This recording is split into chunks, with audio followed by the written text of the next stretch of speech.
The site can't be reached. I got the same. Yeah, Sid said something about that to me too. On the Zencaster, try it again. Yeah, Try one I'll more try time. again. Because now mine's working again. Might have to make a new one. It's just like the League client where you have to click off the shop to go back to the shop. Yeah, it's not working for me still. Okay. How You might about wanna I make a new one. make a new one, and we call it Where'd you get that idea? Zencaster. Oh no, the website's not even loading. No. This is a great service we pay for every month, isn't it? Alright, fuck it. We're doing it live. Here we this go. has always worked out well. Yep. The thing sucks. We're doing it live! The thing sucks! Well, why would it say that? I watched that for the first time. Like, my dad would always say, we'll do it live. I didn't really know what it was from, and I watched that recently for the first time. No, you watched that dude flip out? Hold Yeah. on, I need to... Now mine looks fuzzy, and we have the same one. So I need to clean off the screen here. Yours actually did have butter on it. Is it because the thing sucks? Thing sucks! Doing it live! No, mine's just focusing on something in the background or something. I don't know. Alright, here we go. Oh yeah, we're already recording. So... Hey everybody, welcome to League of Legends Anonymous, episode 216, 2-1 Asiax. And with me is my buddy Michael Ponderous Sea Lion. What's up, dude? Don't call me your buddy. Don't call me your friend, guy. Wait, Don't. I fucked that up. Alright, never mind. Fuck it up. Here we go. Also, with me this week, you may not recognize him because he doesn't look like a butter-covered Pac-Man. Danger Penguin is here with his new webcam. Hey, Danger Penguin. It's got color and everything, man. It's amazing. It's got color. It's got pixels, megapixels, and Gigapixels? I don't know, man. Skyrocket. It's Probably. We'll see now that we can take advantage of Danger Penguin's model-esque man face. That I'm sure our lady viewership will triple. Well, and with from 1 to 3. Yeah, and from with 1 to 3 on here at the same time.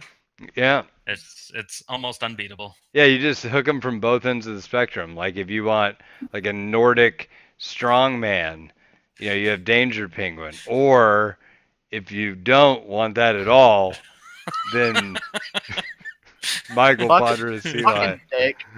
So, anyway, here we go. So this week we're talking about why win rates, man. Everybody talks about win rates, and we see a lot of misconceptions on that. So we're going to do a brief mini rant on when you should look at win rates, and which when means you it's should not going to be brief or miniature, knowing both of us. But it will definitely be a rant. So we're doing that, and then we're also going to talk about Neeko a little bit. I mean, granted, it's going to be like a first impression thing because she came out like 2 days ago. I've actually not gotten to play her because she's always banned. I've never played a game where she wasn't banned. And then we're going to round all of that discussion out with what were we talking about? Oh, the ADC thing. The ADC thing. We're going to talk about the ADC, like whether they are strong. Riot's response, because Rioter issued. It's not an official. A Rioter issued a statement on ADC, and I think the guy kind of knocked it out of the park a little bit. And so I want to discuss kind of the mentality of why ADC may feel weak. Are they weak? Do we need to buff them? What's the problem with ADC and what does it all mean? That's going to be kind of the meat and substance of this podcast, so stick around for that. And, here we go. All right. So, first things first, win rates. This got started because everyone that's on the podcast always bans Akali. Like, no matter what, we should say me, you, and Zill. Oh, don't worry, I do it too. Yeah, okay, Danger does it too. But normally you'll ban Akali, so I can ban Aurelia, so it works out well for me. Sure. Yeah, so I mean, the only one that I don't know is whether Nutterbutter decided... That's Tycho. That's Tycho, by the way. Oh, Nutterbutter for a brother. Whether he bans Akali or not, I don't know that. 'cause I haven't played with him in a while. But I would assume he does because he's a smart fella and that chick's broke. So, the number one thing I always hear whenever you ban a Kali from usually somebody who wants to play a Kali is, why did you ban a Kali? She has like a 42% win rate. She is ass. I wanted to play her. And I'm like, well, first things first, like, what is it? Is she ass? And if she's ass, why do you want to play her?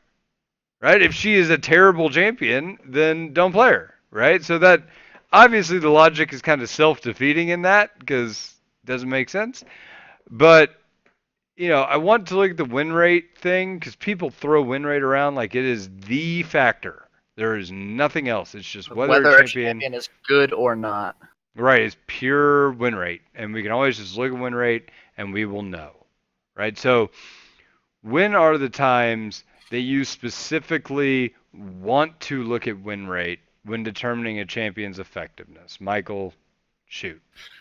Well, I think that the most important thing to look at when you're looking at win rate is to also look at play rate, because play rate plus win rate can generally give you a more accurate portrayal of how strong a champion actually is. The general rule of thumb being, sorry, Blake's wife is on the webcam. It's gonna play great in an audio space. I can't wait for everyone to hear that. But basically you have to look at win rates in conjunction with play rates. If a champion has a high play rate, that generally means that there are going to be fewer people that main that champion, people that have played many games of that champion, people that are fewer skilled players on that champion are playing it.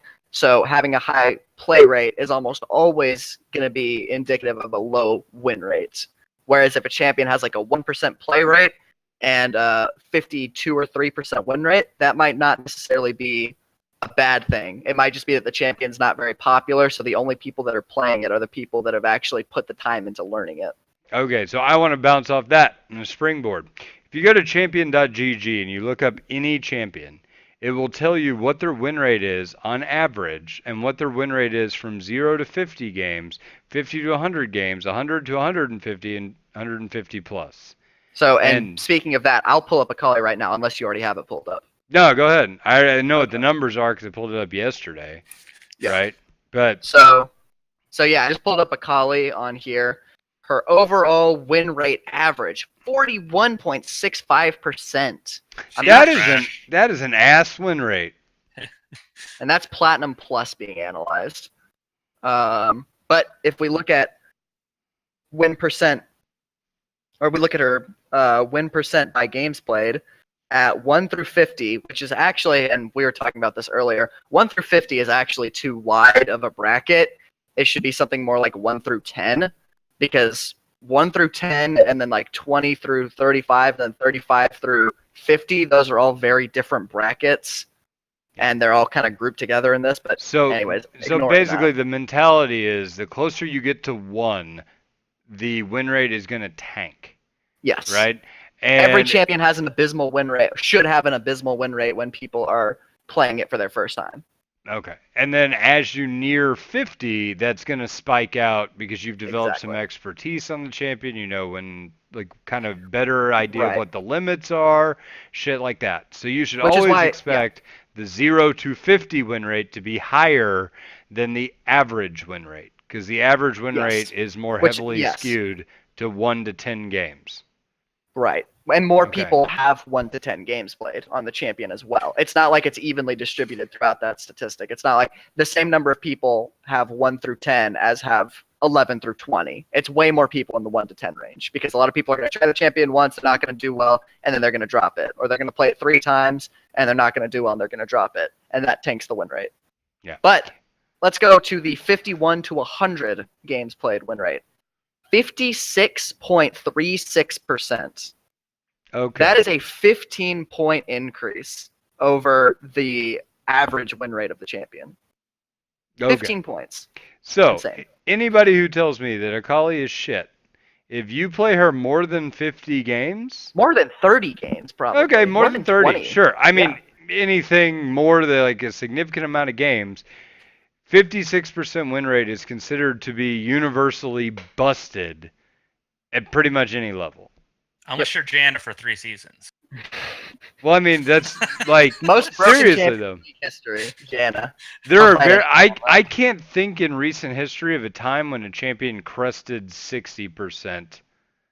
It was in recent Skarner memory. during Yeah, it the was Juggernaut Skarner. Oh, God, I remember remake. that. That's Skarner. he was at 65% or something like that on day 2. Well, yeah, but he also Yeah. got like And hot they thought he was fixed. underpowered.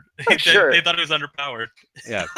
So I mean, like this is the kind of shit that like when you can look at win rate and it's actually a strong indicator is in those kind of circumstances where you take the overall data. You can't just look up and just go, okay, u.gg, which are the top 5 champions in jungle right now for win rate? Those are the best champions. You can't necessarily do that, right? Because you could also look at champions like Rise or Yasuo or things that have like dominated on a competitive level but don't translate to solo queue. Yasuo is a solo queue monster, but he's an example, or Azir would be another one that would have a shit early win rate, but once you put in the games on the champion, it's like spikes heavily in the favor of mastery, right? And to be fair, every champion does see a significant increase in their win percentage in that 51 to 100 plus range, but we're mostly using that for Akali because her win rate is so abysmal in the overall category that it feels like a better way to explain that with her. But every champion does see an increase, but not an increase of that severity. Yeah, not like that. I mean, that's Mhm. a hard spike, and you Yeah, usually only I see could just that. figure. I could just hear someone saying, "Well, every champion's win rate goes up when they're in the, 51 to 100 win."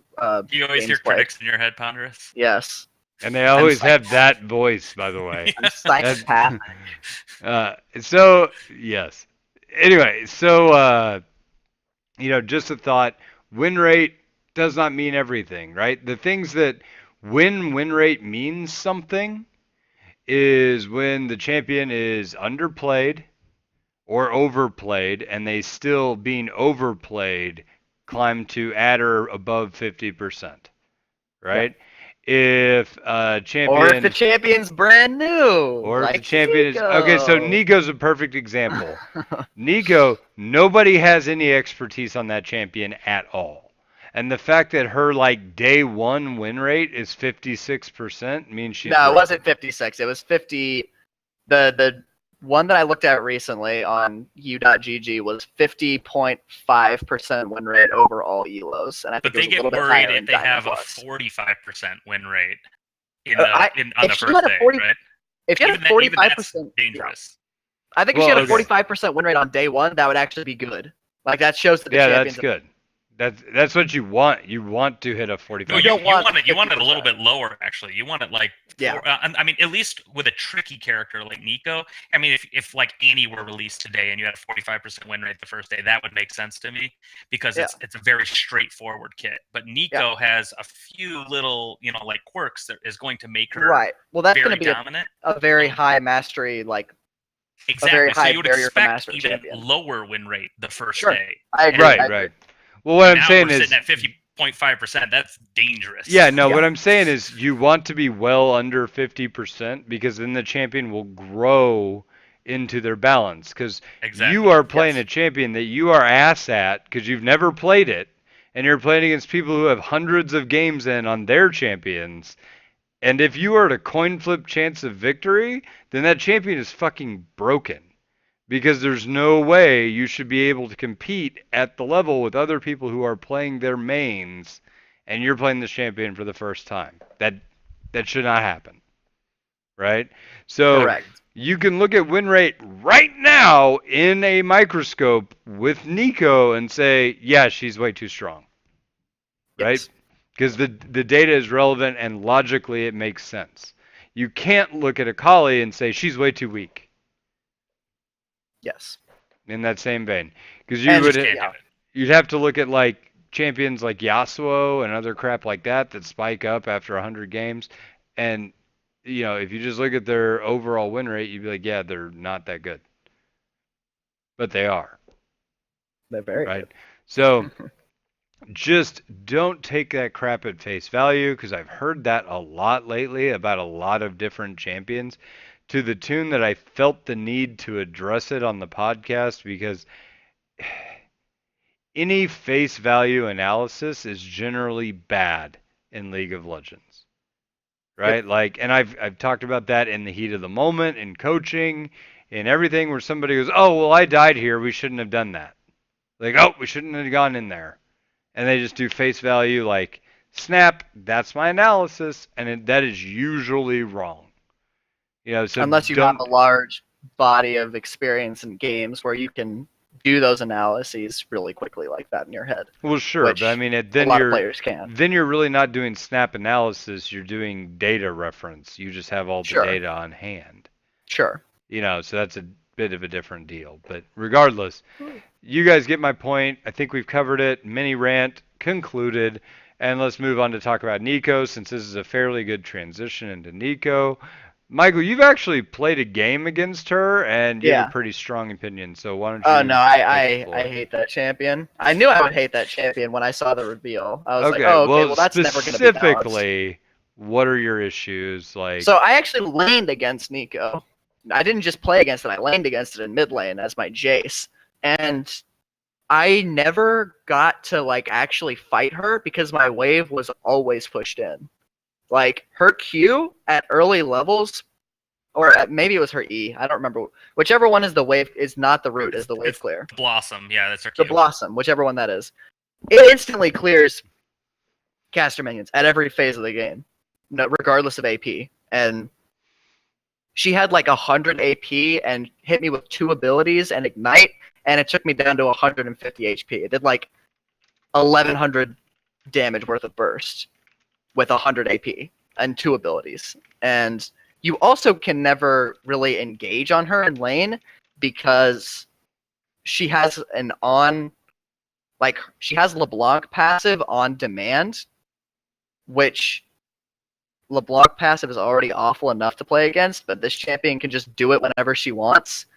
Like that was one of the balancing factors about LeBlanc's passive in my book, is that like, yeah, it's really awful to play against, but at least LeBlanc can't choose when to cast it.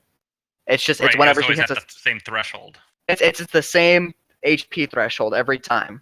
And you could play around it because of that, because you know if I go in on her, she's at 50% health. If I hit her with 2 abilities, she's going to go into her passive, and then I'm going to have to play around that and figure out which one is her. With Neeko, it's like, if you ever go in on her, she just pops that, and then because there's the half a second or whatever it is stealth, you can't play around it, if that makes any sense. You can't. I'm trying to think of how to explain this properly. Like, it would make it quite difficult, I would think, to trade. Yeah, no, you can't. Because like you got like a coin flip chance of actually putting damage back on her.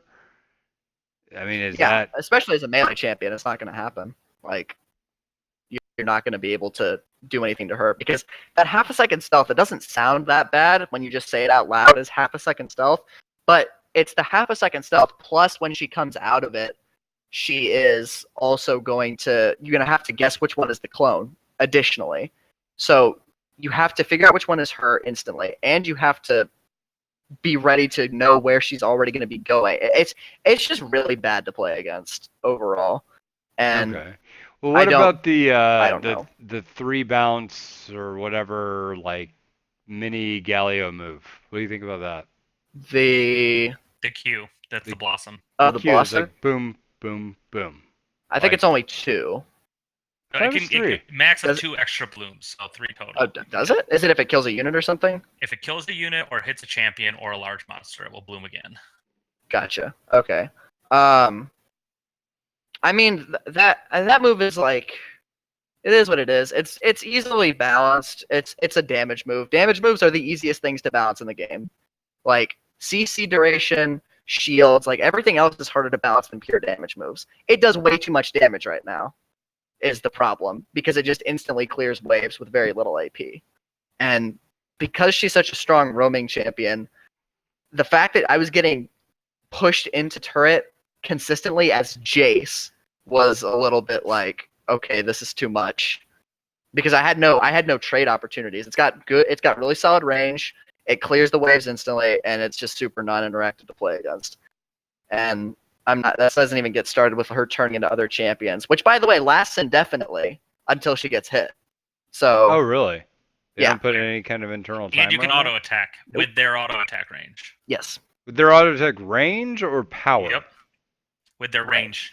Oh. So, like, if you take a melee, then all of a sudden you have melee range, and if you take, Tristana at level 18, you have that attack range. And it's way too like I feel like the mental I'm imagining a scenario where like Neeko goes full AD, and then at the end of the game you have like 2 Tristanas, just like blam, But okay, so the root duration felt a little long whenever I read it. Feel a little long. Yeah, it's still actually on Michael's champion from that game. Yeah. A while ago. No, but I mean, it still can't move. In like looking at the thing, I was like, damn, that's like a Morgana length binding. Is that how it felt? Like how, what did you? Is that balance? Is that balanceable? I mean, does the extra requirement of hitting something first, like, how did you feel about it overall? The thing is, like, the champion is not as bad as Zoe, like as unbalanceable as Zoe, but it's pretty close. Like, Zoe's just not as bad because, like, they nerfed her enough to where she wasn't that popular, so she barely gets played, but she's still easily one of my top 3 most banned champions. But, like, the thing with Neeko is just that it feels like she has so much in her kit. And, like, that's a common theme that you'll hear when people are complaining about champions is overloaded kits. And that's just how it feels. Like, her root and her damage ability are actually, like, the easiest to balance parts of her kit. Because one of them does damage and wave clears, and the other is, like, a CC that does damage. And both of those are, like, pretty simple to balance. But, like, as far as her turning into other champions, like, it's mind-bending to play against. It's not even that, like, you don't know that it's Neeko, but it's, like, every time, like, because League is such a fast-paced visual game, whenever you look at a champion, you're instantly thinking everything that you know is associated with that champion. You're thinking of their abilities, you're thinking of their auto ranges, you're thinking of their power spikes, you're thinking of everything that champion does. And so, constantly having to second-guess that for the course of a 40-minute game is mentally exhausting, especially if you don't know where the champion they're mimicking is, or if you don't know where Neeko is, and you don't know who's real and who's not. Like, it's like, that's why it's like... This is something that I can imagine would be a wreck at high elo and then at low elo, but for totally different reasons. Right? Like, I think at high elo, it can be an issue of, like, all of your initial reactions are wrong, and it'll cause hesitation that can result in plays being made or not being made in the moment. And it would be incredibly impactful, but really difficult to, like, measure the impact outside of that moment, right? But the kind of thing that can absolutely turn games around, I could see that. I mean, do you remember what the old LeBlanc, like, after they had reworked her? Yeah, where the old would go into a random lane and send her clone all over the place. Yeah, where she'd send her clone. It was, like, not very good, partially because, like, it was super easy to tell which ones were the clone just based on, like, movement. You can tell, like, movement. Like, you can tell whether somebody is a champion or not. Is a champion or an AI in this game. And that was the thing that was bad. But now it's a champion posing as another champion. And it's like, they're both going to move like human beings. So there's, like, no immediate indicator, especially when it's a champion like, I don't know, Kane or something, where it's like, they're not going to be doing anything from long range. Like, if it's like if they turn into a Lux or something, and then the Lux isn't throwing any abilities to clear waves, it's like, okay, yeah, that's probably Neeko. But when it's like, if they're playing a melee champion like Darius or something, that's just going to be kind of standing there and autoing, it's like, you don't know whether that's Darius or not, because you have nothing to go off of because of the champion's playstyle not being impacted. by being far away. You know what I mean? Like in a siege situation, what like is you Darius don't have really doing? tells is the thing. Exactly, Like, you don't have yeah. tells. That's a good way of putting it. And But, I think Ponderous hit on a lot of good points for ways that you can make this kit work. Because it is a clever kit and it is interesting, but it is obviously way overtuned. Being able to be the champion for indefinite, right? Until you like cast the spell. what is that? Right there. Nerf that, right? You can be the champion for 5 seconds or 10 seconds. And even like that would be 30 seconds. impactful. Because the game I was playing, they were the champion for well over a minute. Like, and you have to increase the cooldown on the W, which for the exact reasons that Ponderous stated, when you can go invisible and then have a clone split off one runway and you can run the other way, you could play around it with LeBlanc. You can't play around it right now, especially with it's only got a 20-second cooldown right now. It's in lane, right? That's nothing. It's very difficult to have all in, chances because they can play safe for 15 seconds and then it'll be up again. Well, especially because her wave clear is so safe. It's like all these things work in tandem with each other. It's not that they all just are like strong in a vacuum, but it's like the champion has super good roams and can clear waves instantly. And like those two things together are like really, really bad to play against a lot of the time. And you didn't even hit on her ult, which which crazy is hilarious. It's 100 mana and 90-second cooldown throughout the entire game, right? So no matter when it goes, that's all she's dealing with, and it is a better Amumu ult, and it does 130% AP damage. I actually did the math on her scaling. Crazy numbers. I did the math on her scaling. She has not including the shield on her thing, she has a total of 3.0 ability power scaling on all of her abilities. That's like... Well, okay, and Jesus. Gunday Monday really actually wrote on Twitter today, longtime friend of the podcast, Gunday Monday, wrote on Twitter today that because her scalings are so high, that it actually makes less sense to build her full boom burst mage and more sense to build like a tanky AP build so that you can stay alive and make like maximum usefulness. But like Roa Leandries and then tank? Yeah, like that kind of stuff. Because you can make maximum usefulness of your AP, you're still tanky, and whenever you are imitating champions, it actually gives you more ability to play that off. Right? Because if you go full AP boom boom Neeko and they call you on your trickiness, then you're dead. You're super squishy. Yeah. Yeah, the one I played against rushed Zanya's and her burst didn't feel compromised because of it. Like, well, yeah, and she can Zonya's during her R because it's not a channel. Right? Yeah, it's just hilarious. It's exactly like a Morgana, right? So you can start the ult, then Zonya's, and then it goes off. Yep. So, I mean... yeah, I see a lot of problems here. I think she's super busted. I think she could be... everybody keeps asking me about support. Obviously, I think she can be played support for the same reason. I mean, for the same reason that Morgana is good in support. Like, you have a bind that lasts 100 years and a ton of damage. She's very similar to Zyra. Very similar. And good base values. And good base values and excellent scaling. So if you do get ahead, you can build damage and still be gross. Right? You said Morgana. My thought went to Annie as well. Like somebody that has enough utility, but at the same time can go straight boom boom mode if she needs to. Right? So, yes, I think she's really good. But I think she's really good because she's completely overloaded and her ratios are nuts right now. And all of that is reflected in her day one win rate. And I still encourage people in normals, don't ban her.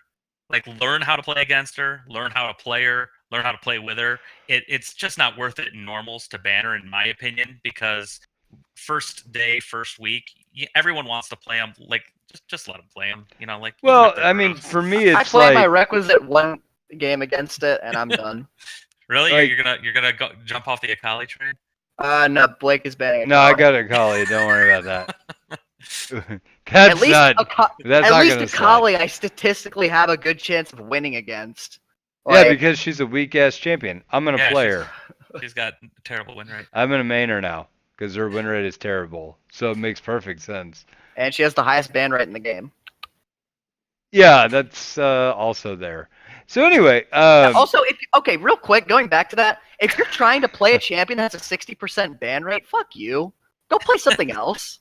Like, don't be like, why is Akali banned every game with a 60% ban rate? You're gonna get it in 4 out of 10 games max, and that's actually not if true. the other side doesn't pick other it people are first, gonna first pick it too. You're gonna get that shit like 1 out of every 4 or 5 games. Play something else. You don't have to play the most overpowered thing in the game. You can play a different champion. hey, you don't have to play Asshole. Devil Gen. Just play Gen. Still busted. Anyway, God.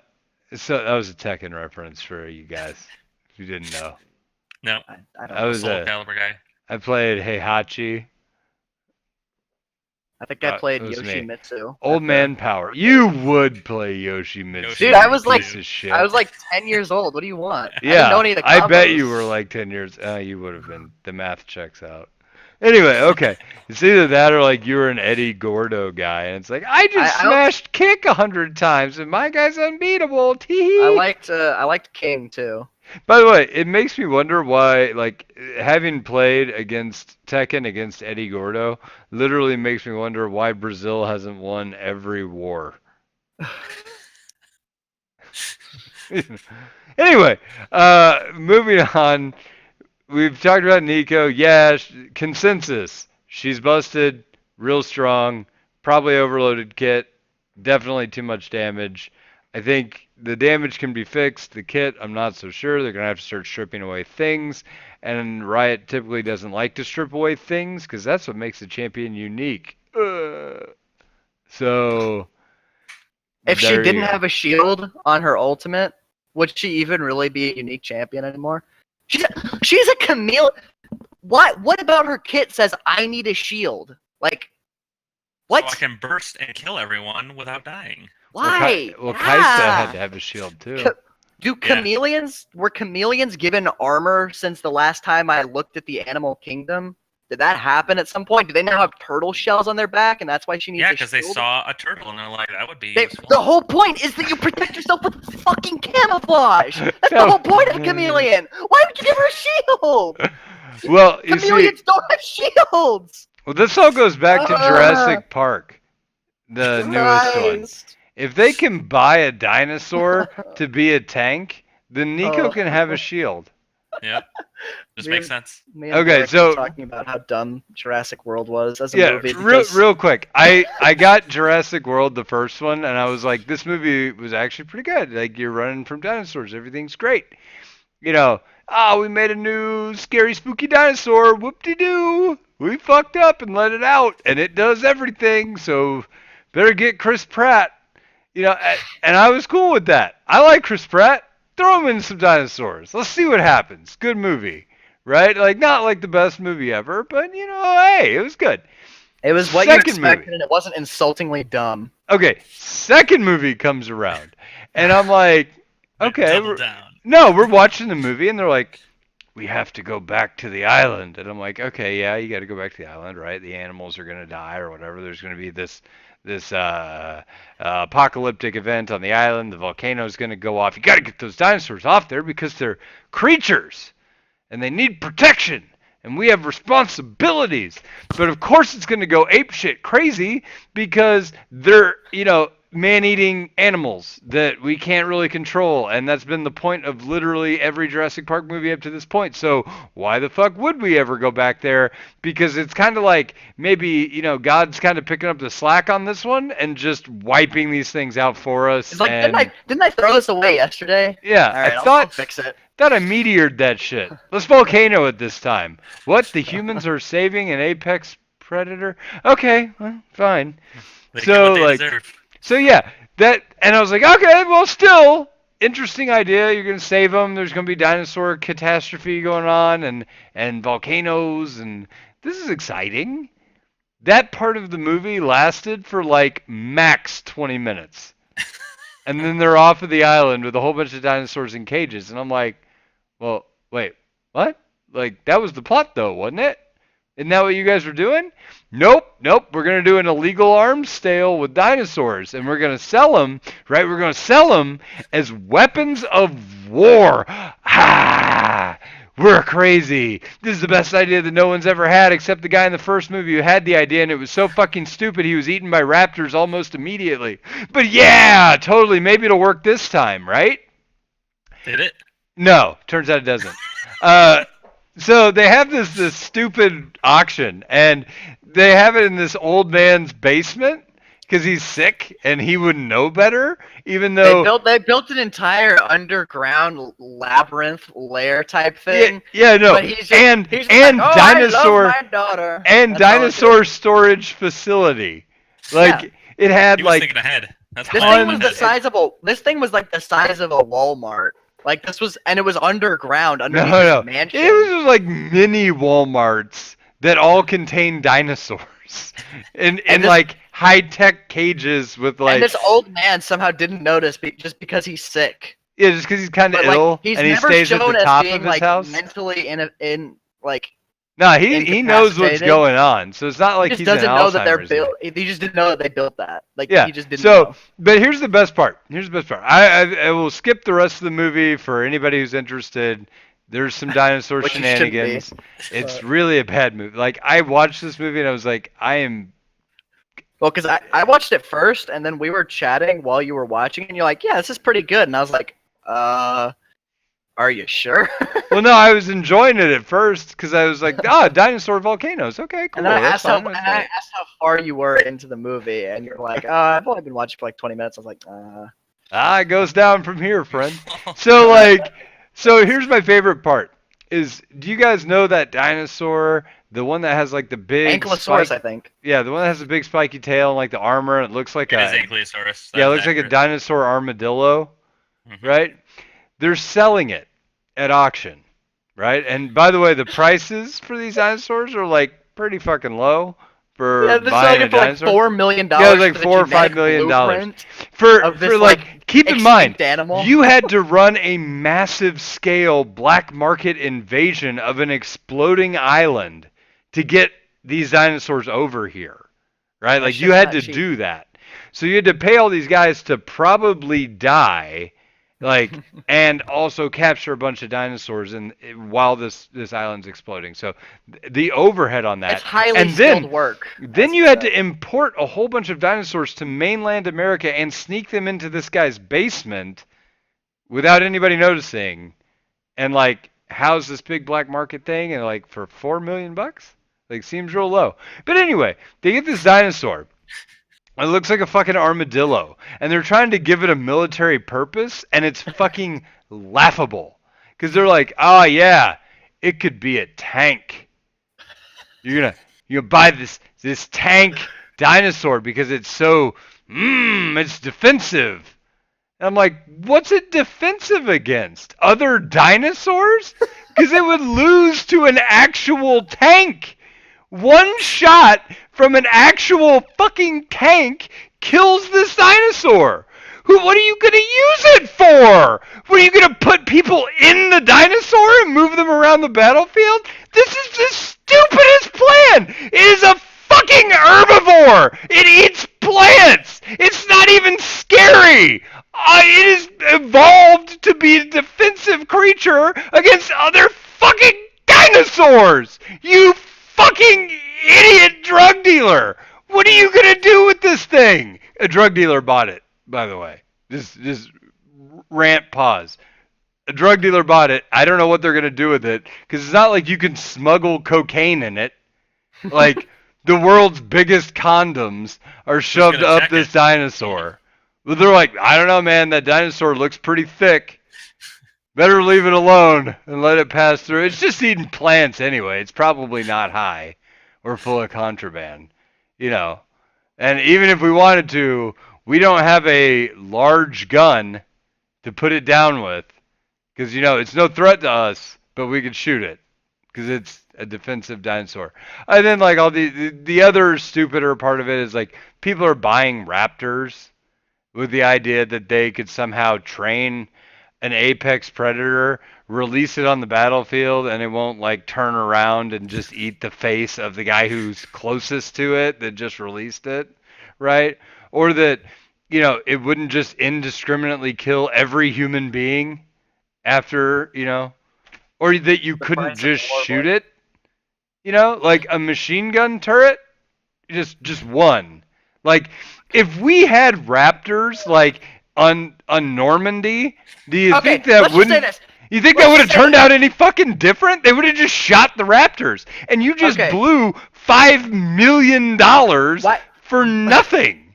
Why do people not ride horses into battle anymore? Think about that. For the same reason that they don't ride raptors. Or just release random raptors. You know what? Like the modern day equivalent of a raptor is? A fucking Bengal tiger, right? Oh, so why don't we go to all the zoos and grab up all the Bengal tigers and then just release them onto a battlefield, right? We would win every war. That we would be able to beat the Brazilians.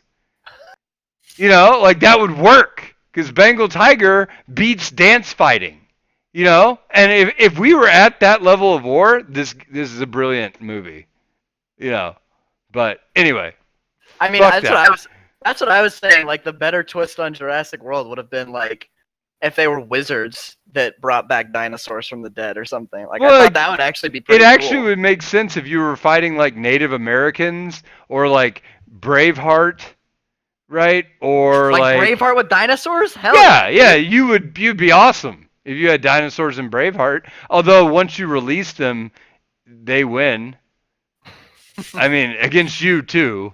Like the English have like anti-dinosaur stuff. They probably have like some repellent or They something. have like a spray, like Dino a cologne. Like, yeah, we're safe now, boys.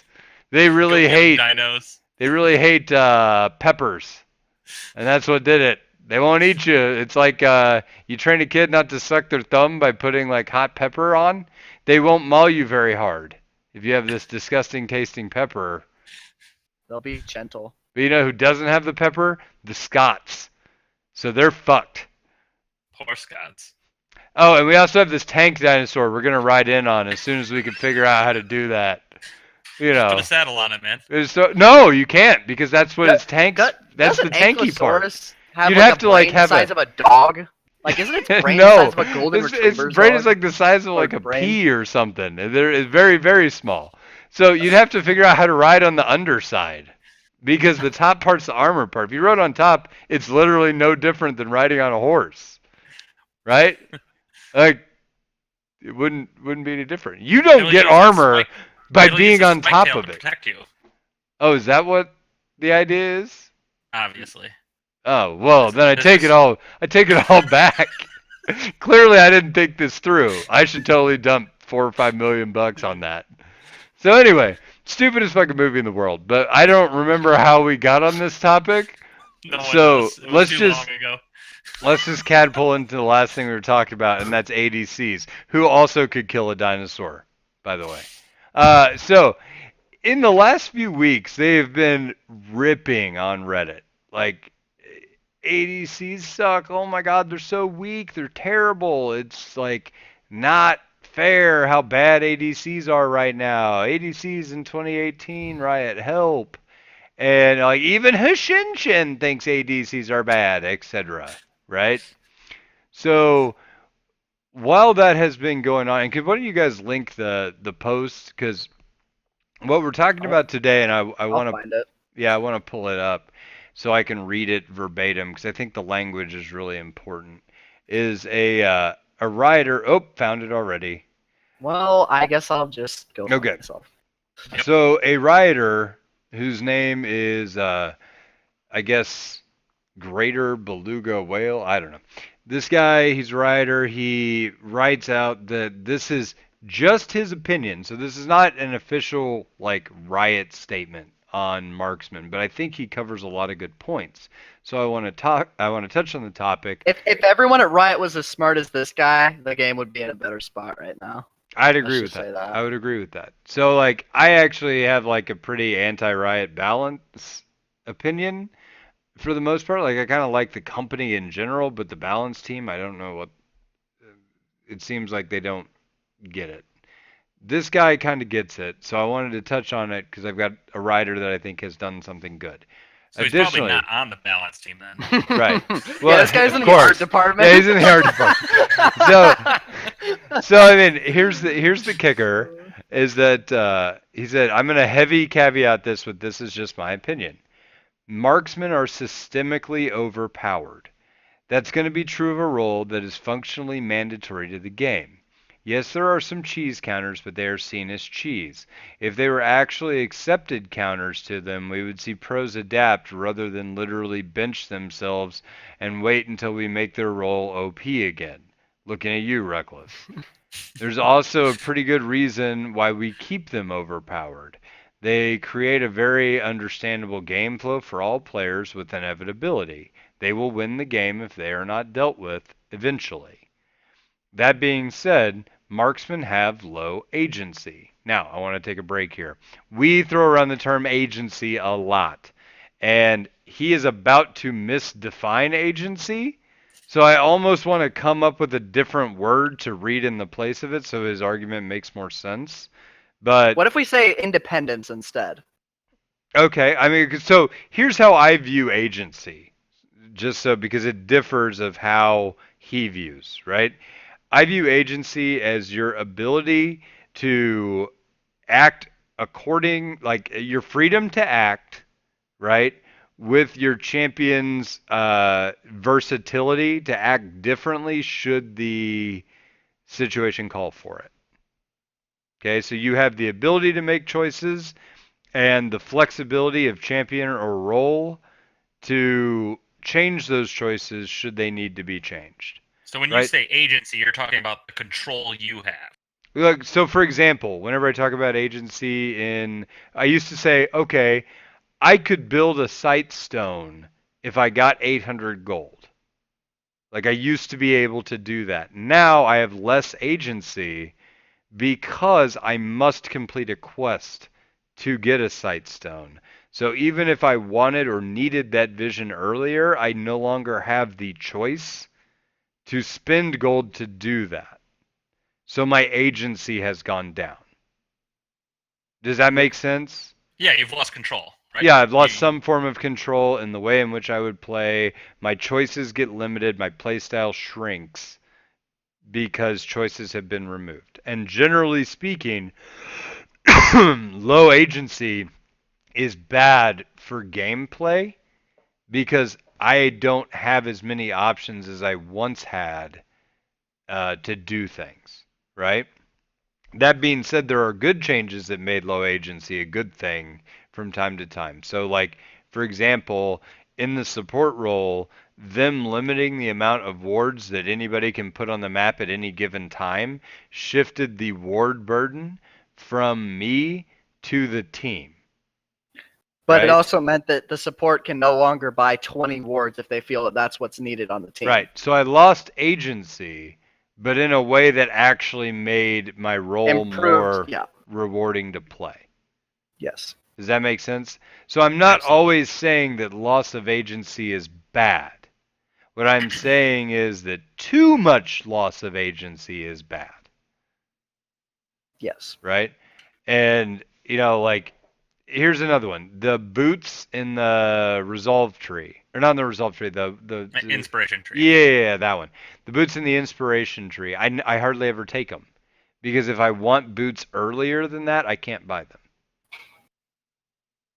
So, like, I'm locking myself into a concept that I'm going to get kills or assists and get those boots for free later. And that 300 gold is less, that free 300 gold is less important to me than actually, like, being able to do something with it earlier, right? The opposite is true. I rarely ever use futures market.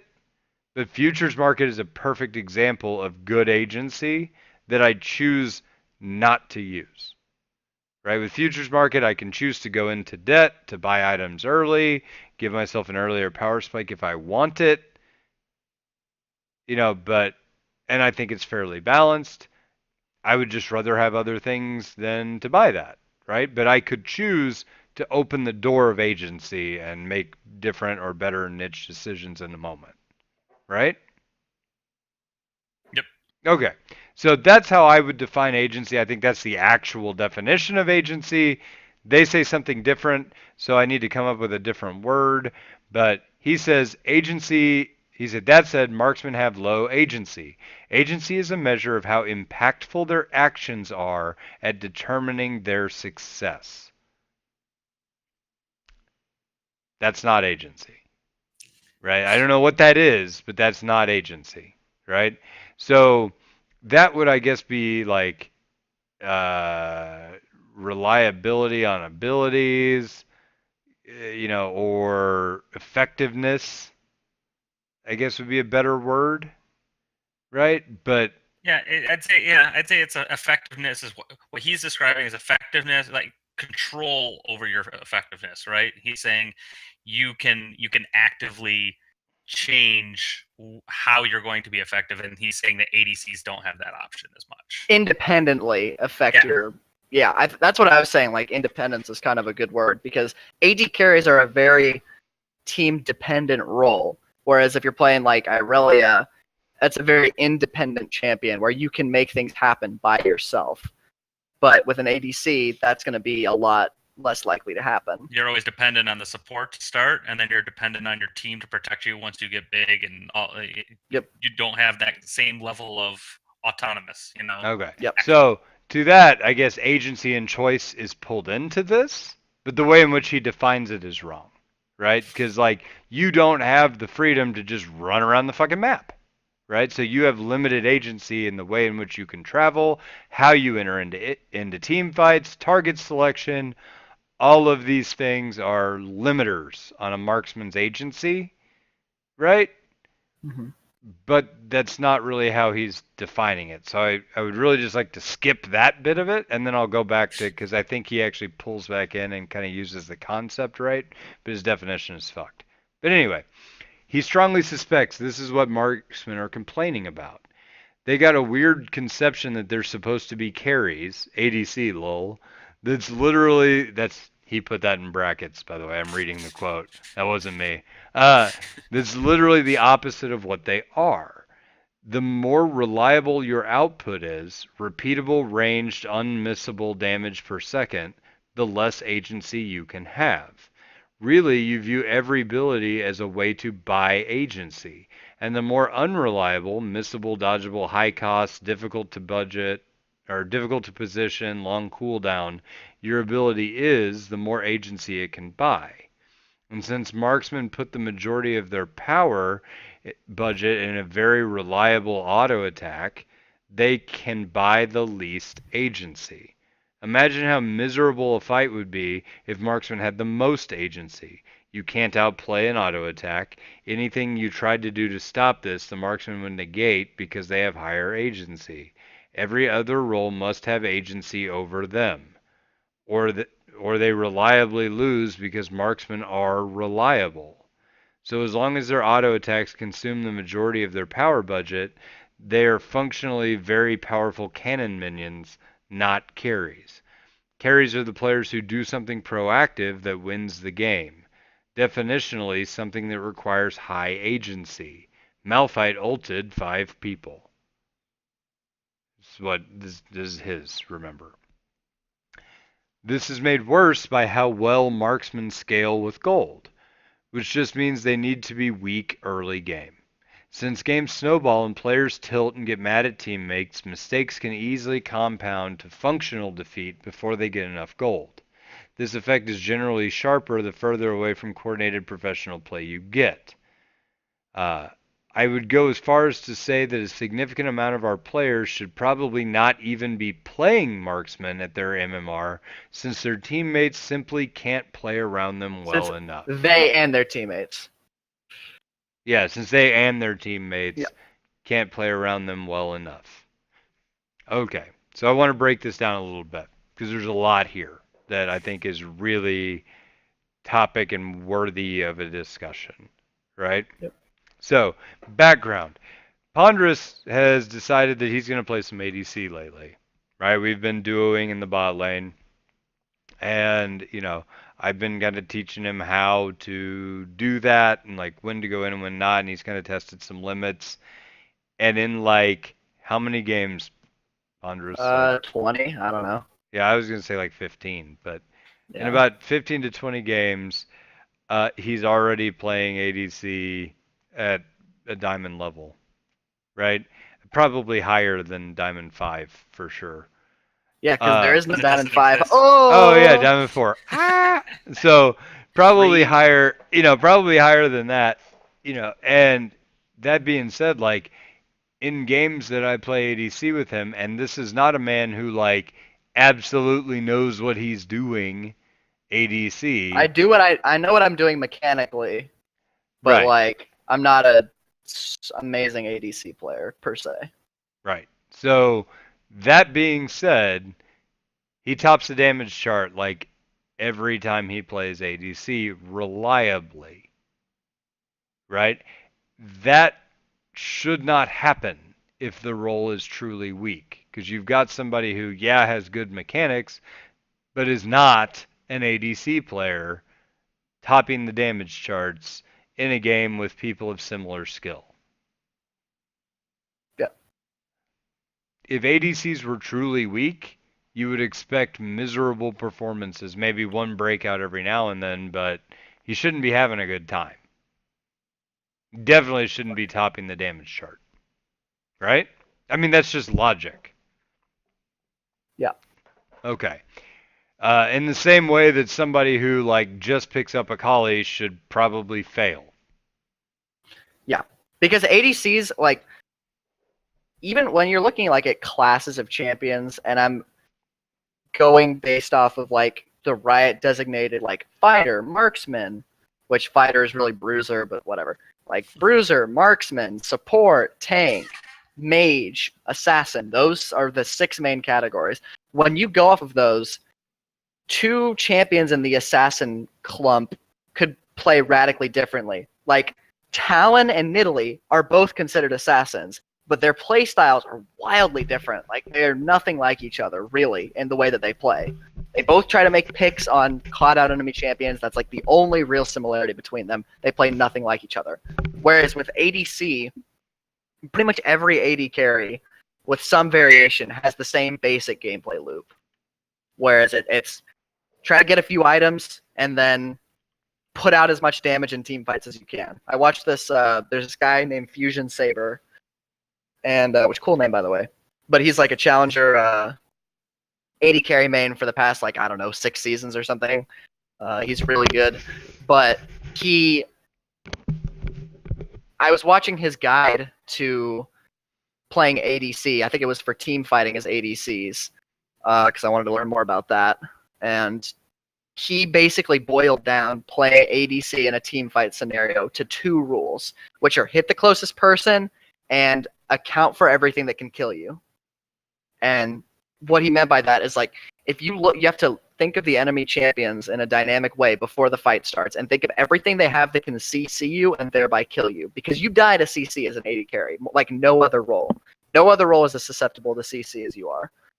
But in every clip that he showed, he basically said, okay, well, what am I looking for on the enemy team? I'm looking for Vayne Condemn, I'm looking for Nami Bubble, and I'm looking for Malphite ult.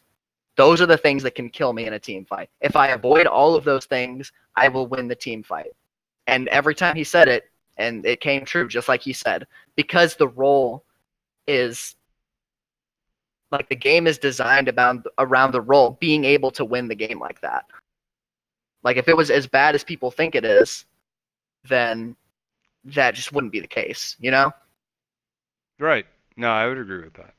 So, I mean, I think you have a real good handle, and I think he addresses it here in that ADCs, regardless of like how much strength you have or like how OP you are, is still the win condition in the game in the late game.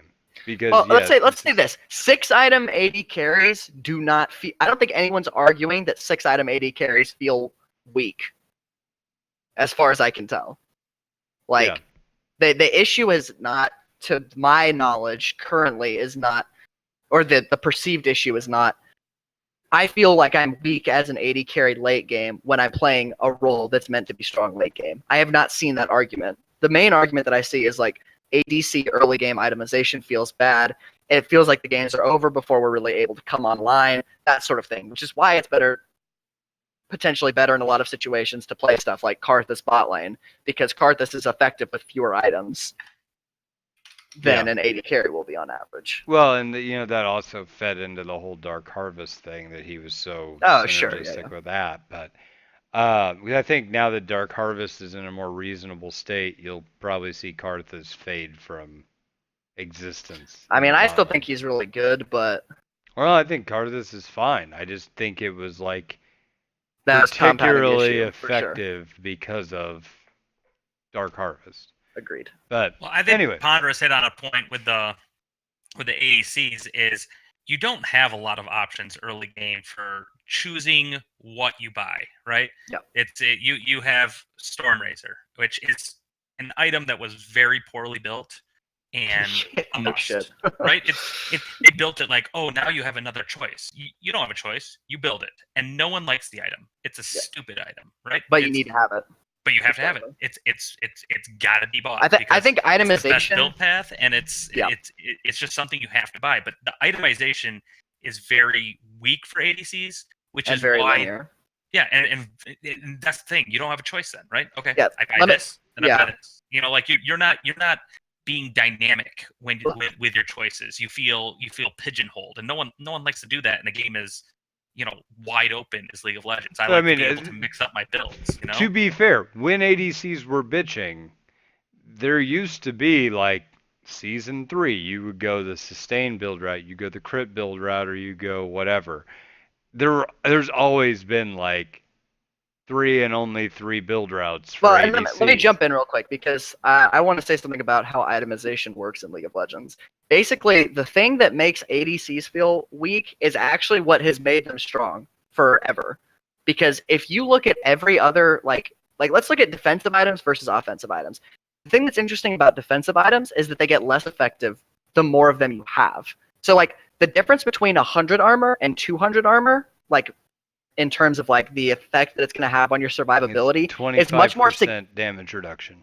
Is much more significant than the difference between like even 300 armor and 500 armor. Yeah, you know what I mean? That's what I'm saying. Like 0 to 100 is a 50% damage reduction. 100 to 200 is another 25%. Then it's 12%. Then it's whatever 6.5 or whatever. 6.5 or whatever.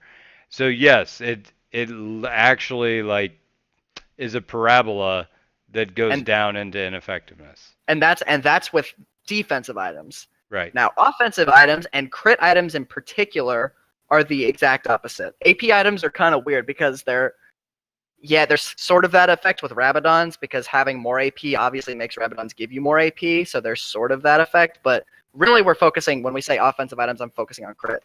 Crit items get more effective the more of them you have.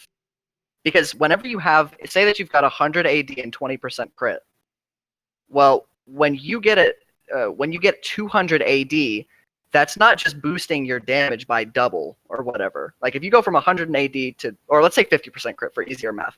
Let's say that you've got 100 AD and 50% crit. And then you get to 200 AD and 50% crit. Well, the thing is, if you were not playing a crit focused champion, then that just doubles basically your damage. But because you're not going to be doing like 100 damage and then 200 damage. Let me throw the math out. Okay. So if you were to do that, let's do the easy math of 100 AD, 50% crit, right? So you have 100 AD, 50% crit. In 2 auto attacks, you will have 1 crit for 200, 1 regular attack for 100 on average. I mean, so you'll do an average of 150 damage. 150 damage, right? Now, if you have 200 AD, you'll have a 200 AD shot and a 400 AD shot, which means that on average you will do 300 damage. Yes.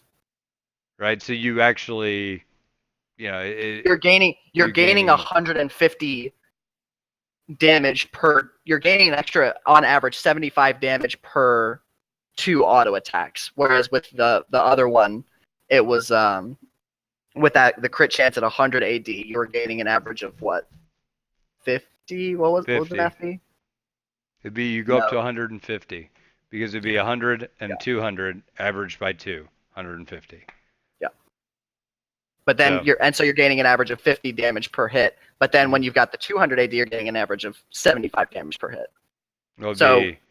It'd be again 200 plus 400 is 300 is 600 divided by 2, 300. So Right. you get 100 per hit. Yeah, it's still half. It's still like 150% basically is what it would be. Basically, So- the point that we're making, the simplified version, is that offensive items scale together with themselves effectively. Defensive items don't. Right. And so, I mean, And the that's why other ADC has always been late game monsters, because Yeah. all their items scale together. Right. And, additionally, like that, you are limited in agency as an ADC and how you want to build because the build paths are locked in as the items that are synergistic in a line, right? So Yep. if you're going to go crit, you have to go damage, attack speed crit, attack speed crit, pen, and then IE or something. And the other Right. problem that because the role's sole focus is damage, with outside of a few outliers like maybe Ash, where it's just the primary focus, but you've got a secondary focus on like cooldown reduction for your engage tool and your volleys. Mhm. Damage is pretty much always the sole focus for the role, which means that any build path is going to be super optimized to do the most damage, which is Right. what reduces your agency. Like the build back in like season you're 3 a glass cannon, so you can't do anything except have to play at a situation where you do the most damage output while taking the least amount of Exactly. danger on yourself. Now, I The- do want to yeah. talk about that though, because there is this other concept with that ADC's damage is leashed to their target, right? So, example, if you are, I don't know, LeBlanc, just throw that out there as a mid laner, right? You can pop in from a distance, throw all of your abilities at a target, and then be out and have done your job. Right? Like you can pop in and you can pop out. As an ADC, you don't have the freedom to do that. You have to maintain within a tether of the person while still putting out damage, while still being safe yourself. Which is what is so hard about the role for beginners, I think, because there is no simple run away, run forward, run away, run forward dynamic. It's very Yeah, like it's you very don't just alive. walk in, throw your buttons, and then walk out. Like you have to Yes. stay kind of in the danger zone, but also be safe. And there's no way you can stay in the danger zone of anyone without the potential for being popped if you don't have a team there that is going to prevent that from happening. Right? So to that extent, like you don't have agency in a team fight. You have to like fight in a particular way, right? And at a particular range and position in a certain manner, right? And it takes a lot of skill and mechanical ability to execute that consistently whilst keeping yourself safe, right? That is why ADC is so expressive of ability. Like that is why mechanics in the ADC role is so important, right? I think that the guy's point about that's why, because you do so much consistent damage, is why you must lose agency. I think that actually makes perfect sense. Because if an ADC could do what LeBlanc does and just have a I'm out, I'm safe button, it makes it very difficult to win any kind of like it would be impossible to win a team fight. Well, I mean, and you don't even have to look at it like that. It's like people complain about losing to a weak or an Irelia that's not playing very well when they're fed AD carry. But like, what if once the AD carry was, because I think the thing that's like screwed with the identity of AD carries more than anything is the way that turrets, like turret beefiness, has been like systemically nerfed to the point where like you're not actually much better at taking turrets as an AD carry than like an AP champion is. because AP champions have been changed over the years to do so much more damage to turrets. Whereas, like, I honestly think that the way to not only prolong games, but also make the ADC role, because I think it's a little weak right now. I don't think it's nearly as weak as everyone says. I think it could use like a 5 to 10% power boost, though. But, like, it's not as unplayable as people are making it out to be. But I think the way to do that would be to increase turret beefiness. It also has the effect of lengthening games, and to also reduce the amount of damage that AP champions do to turrets, because they do an insane amount. I was like 3-shotting turrets as Diana, which granted that was with maybe like Lichbane. What's the item? Lichbane or Nashers, one or the other. I would never build both. But like even so, my third auto without any procs was doing like, I kid you not, 1,000 damage to turrets. And like I was taking them faster than any AD carry could take them as Diana. Yeah, and like that should just and that takes away from the role. Like the Yeah. thing that people don't realize is that a role's weakness, like, is if you nerfed the base, like if you kept ADCs the same as they are right now, and then nerfed every other role's base HP by 50%, so every champion has 50% less base HP, AD carries would be God mode, even though nothing about them was changed. Because they'd be able to fill the role of tank better, they'd be able to fill the role of damage dealer better, they'd just be able to do everything better. And that's the problem, is when a role has enough of its strengths being leached off of by other roles, that's when it starts to feel really bad to play. Like, why would I play an ADC when Karthus can take turrets just as fast as I can? What's the point of playing the role then, you know? Mm-hmm. And Karthus does just as much damage to Baron and Dragon as I do, and Karthus pushes the wave faster than I do. It feels really discouraging to play the role when you can see a different class of champion or a different champion doing everything that your role does, but better. That's where I think the problem comes from. Because if you don't have a niche. Yeah, exactly. And what is the niche of an AD carry? Let's list everything that an AD carry should be the best in the game at. Late game damage output. Late game damage output. And we're talking 4+ items here. They should have the highest damage output at 4+ items, for the most part. Mm-hmm. Taking objectives in the later parts of the game. They should also be the fastest at doing that. So taking Baron, taking turrets, we'll count turrets as his own thing, but taking Baron and Elder Dragon specifically, they should be the fastest in the game at doing that, or offer the most damage to those types of objectives later on in the game. Yeah. Outside of a few niche examples like Master Yi, who has the true damage and all that stuff, but in general, their role should be the fastest at taking those. They should also have the best turret damage in the game. Well, let's say this. Maybe not the fastest, but they should be integral in taking Sure, yeah. We won't say the fastest in the game. I think the fastest overall. Like, if you take the average of all AD carries, and then the average of all mages, and the average of all supports, AD carries should still have the fastest. Right. And that's what I was saying. So they should be integral. Not the fastest in the game, but the fastest overall. And basically, it boils down to this: they have the highest damage per second, right? Is exactly. What you're talking about. You're talking about you're not worried about mana. You're not worried about any any of your spells being on cooldown, because you just put out damage every second that you're clicking. Yeah, and I just want to be. Yeah. They should also have a weaker early game. Yeah, well, I want to be super clear about damage per second, because that's a phrase that's often tied to champion damage per second, and that's not the only thing I'm talking about. I'm talking about not only champion damage per second should be the highest, but you're talking about everything.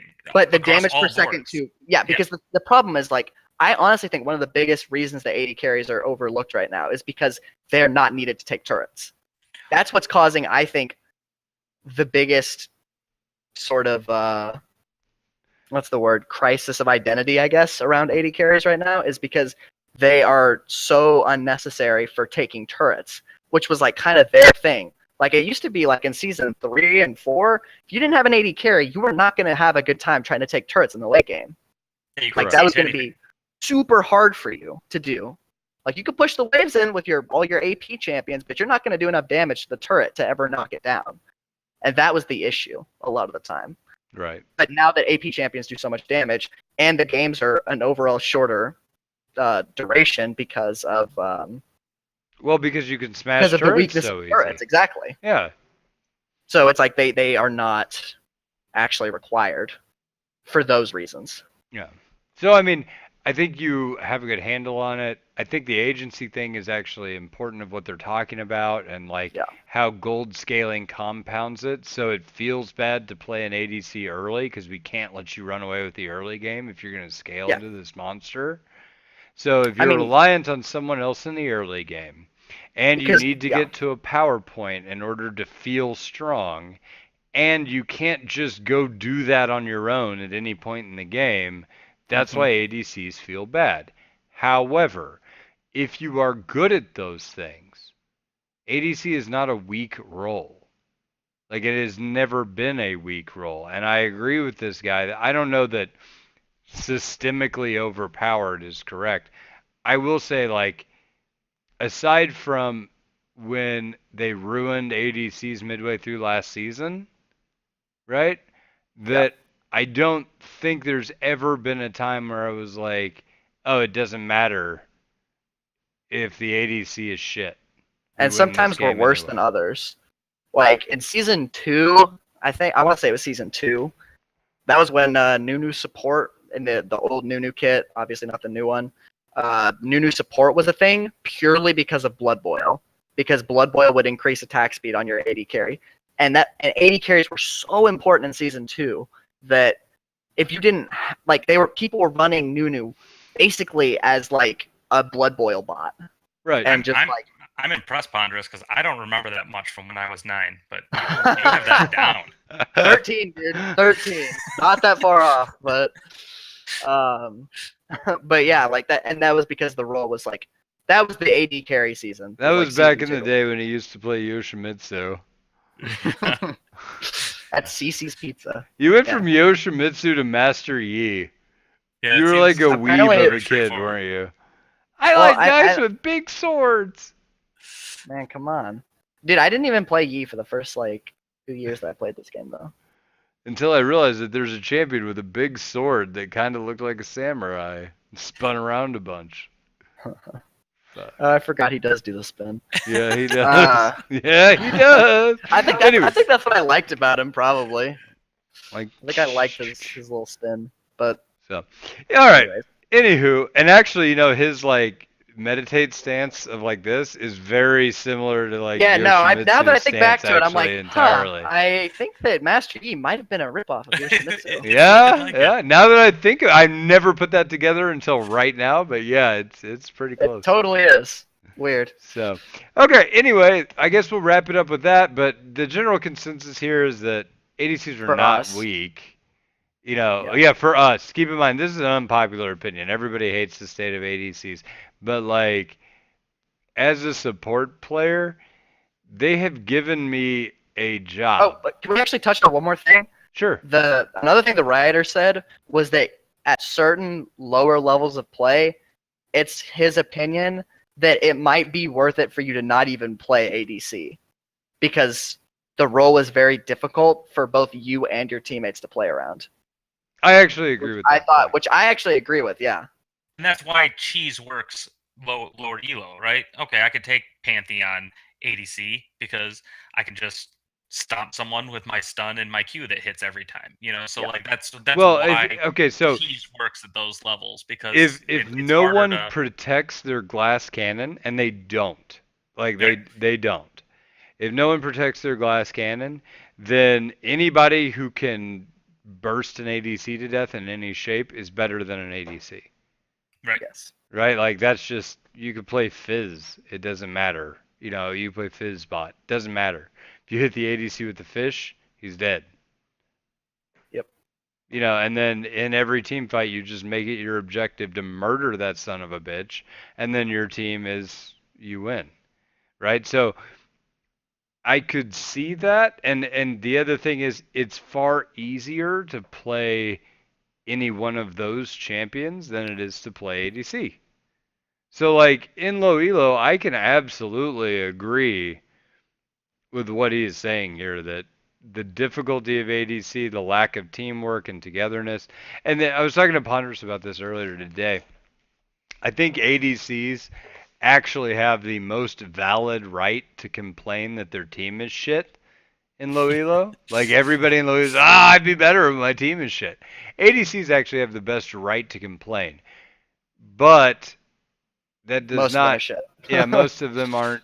Like if you're not that good and your team is shit as well, then yeah, it's going to be a very frustrating role for you anyway, right? Like you don't really have completely clean hands in like Bronze 3 to be like my team is shit. It's always my teammates. It's always.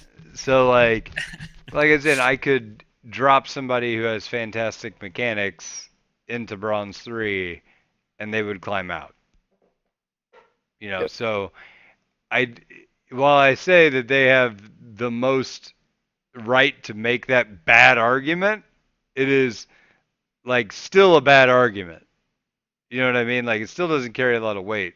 But for ADCs, I can understand it more because it would tilt the ever living nutsack out of me to play ADC at like bronze or silver because nobody does cover you.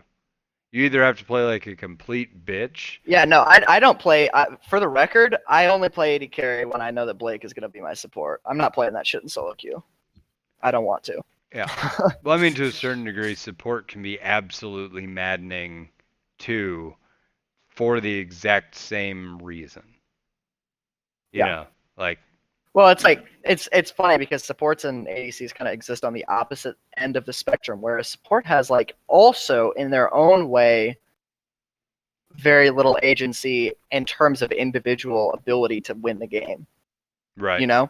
Like a support, like it's like the ADC and the support, the yin and the yang. Like the ADC is all damage and no utility and no peel and no anything else, and then the support is no damage, all utility, all peel, all vision.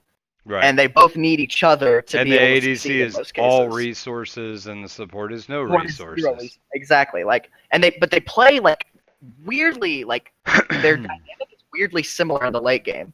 Like neither of them can function alone very effectively. Right. Outside of a few exceptions, like I think Vayne is kind of an exception for. But like I remember how bad it used to be whenever you would have to just go buy 20 wards, and you had one item maybe, right? That always used to just feel fucking awful. So I appreciate that Riot has done something to give supports a niche, and the support niche is the early game 2v2. Like that's where supports now have an ability to shine, and you're not just a ward bot, right? Yep. And so I think that has been a fantastic shift, and yeah, that took something away from ADC, but you guys still have your niche too, right? But I think that's less defined in tower crushing as it used to be, and now it's just teamfight damage when it should be both. Yeah, and I think that seeing an improvement in like especially diversity for AD carry optimization or AD carry itemization would be great to see. I would love to see AD carries be able to build more items. That's never been a thing that's actually been achieved. Yeah, and like not even AD carries building more items, but like maybe even just different AD carries being able to build different items. You know what I mean? Because like right now, all crit ADCs build the exact same way, pretty much. Storm Razor, Shiver Rapid Fire, Infinity Edge, second Zeal item, sell the Storm Razor, get a GA. Like they basically all build the same way, which is part of the reason why I think the role feels so boring. Because like if you're playing junglers, I mean, all of them build different stuff. Right. Really. Yeah, you're not making any decisions. You're following the path. Exactly. And that's always been the issue. Yeah. That's always been the issue with the role. Yeah. But I don't think, like I said, I do not think that it is strength that is the problem. Because if that was the case, there's no way that this dipshit would be successful at all. Thank you. Well, I'm just saying, like you just picked up the role and you're playing it at Diamond Elo against Diamond Elo ADCs. Like you should not be effective. Yeah. And if the role were truly weak, you wouldn't. Yeah, I would just like to see more power shifted back into AD carries where they should have it. I'm okay with them having dog shit early games. Actually, here's the thing. I don't even care if they get more power. I think that they should others shouldn't have as much power at doing exactly. The things that That's ADCs more what do. That's what I mean. That's more what I mean. That's what I was trying. That was the point I was trying to make. I'm glad you brought this back up. When I was talking about like if you nerfed every other champion's base HP, that's the point I was trying to make. Is that sometimes the best way to buff a champion is to nerf other champions that are doing their job better, and that's what ADCs need right now more than anything, in my opinion. Yeah, is they need to have a special role. So basically, instead of nerfing Scion's minion push, they should nerf his Q. It's fucking genius. Frost was right like 20 episodes ago. No, I'm just shitting. Frost is not right. And has never been right. Dude thinks threes is a good Q. Come on, Frost. Get the fuck out of here. Good riddance. Am I right, guys? Yeah? No. Just kidding. Miss you, Frost. Nobody even knows what we're talking about. So, yeah, I know, right? Aside from me, Ponderous, and probably Frost himself. So anyway, I guess we'll wrap it up with that. I hope you guys found this to be, like, entertaining, right? And I know that it wasn't, like, a slapsticky comedy. Well, I guess we did talk about Jurassic Park for a while. So you got that. And, you got a 20-minute interlude in there, so. Well, I'm trying to stick away from corn. Because people got really upset about that, I guess. Don't worry, dinosaurs are a lot more interesting than corn. I think people will really dig it. Dinosaurs do actually eat corn. We're shifting the podcast to be a film analysis podcast. Yeah. So the world needs another one of those. Yeah, we got to have more uneducated film students talking about what they feel. So anyway, I hope you guys enjoyed it and stuck with it. If you want to send fan mail about Danger's beautiful face and straight teeth, email at lolapodcast.com, or just, send it in with your Patreon, submissions or whatever. We'll, if we get enough money in the Patreon, we'll try to do a Danger Penguin calendar at the end of the year where he's like holding a fire hose or something for every month. Other things to hold too. Don't you worry. So it would have to be a lot before a lot in monthly donations before I decide to even try to do this. But so yeah, ladies, send in your Danger Penguin fan mail to email Lola Podcast. Fellas, send in your Ponderous Sea Lion fan mail to email at Lola Podcast. Whatever however you swing. With that, good night, everybody! Oh, tournament's coming up. Sign up. It's in announcements. Good night, everybody! On the Discord. On the Discord! Everybody!